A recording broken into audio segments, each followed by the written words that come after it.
മട്ടാഞ്ചേരി ഭഗവതിയുടെ തിരുസന്നിധാനത്തിലേക്ക് കടന്നു വരും ആ രാജാവ്. പാഴ്വാക്കുകൾ കൊണ്ട് കൊട്ടാരം കെട്ടിയാലും പാഴ്മുറം കൊണ്ട് സൂര്യനെ മറയ്ക്കാൻ കഴിയില്ലെന്ന് തെളിയിച്ചു കടന്നു വരും ആ വീരനായകൻ. മാതംഗ മലയാളത്തിന്റെ സിംഹാസനത്തിൽ മഹിമയുടെ കിരീടവും ചെങ്കോലും ചൂടി വാഴുന്ന ആ വീരനായകൻ നേടിയെടുത്ത ചരിത്രങ്ങളും തേടിയെത്തിയ നിയോഗങ്ങളും താരപ്രഭുകൊണ്ടടക്കി ഭരിക്കുന്ന ചക്രവർത്തി. എല്ലില്ലാത്ത നാവുകൾ കൊണ്ട് പാഞ്ചന്മങ്ങൾ പാടിയ എല്ലാ കഥകളെയെല്ലാം നിഷ്പ്രഭമാക്കി വീണ്ടും പുതിയ തേജസ്സോടെ ഉദിച്ചുയർന്ന ഒരേ ഒരു രാജാവ്, സാക്ഷാൽ രാമരാജാവ്, ഏകഛത്രാധിപതി തെച്ചിക്കോട്ടുകാവ് രാമചന്ദ്രൻ കടന്നു വരും. അതെ, കാലം കലിയുഗമാണെങ്കിൽ രാജാവ് പേരാമംഗലത്തുണ്ടെന്ന് നാലോക രാമന്മാർക്ക് കാണിച്ചു കൊടുത്ത രാമരാജാവ് വരികയാണ്.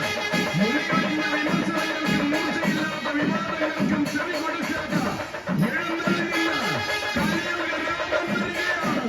പോരാട്ടത്തിന്റെ പുതുവീഥികളിൽ നിയോഗത്തിന്റെ പ്രിയമുഖം നെല്ലൊടിച്ച് വിജയശ്രീലാളിതനായി കടന്നുവരും ഏകഛത്രാധിപതി തെച്ചിക്കോട്ടുകാവ് രാമചന്ദ്രൻ.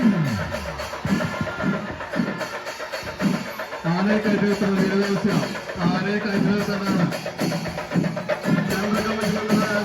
ആരും കാണിക്കുന്നില്ല. ആനയെ കയറ്റുവരുത്തനാണ്.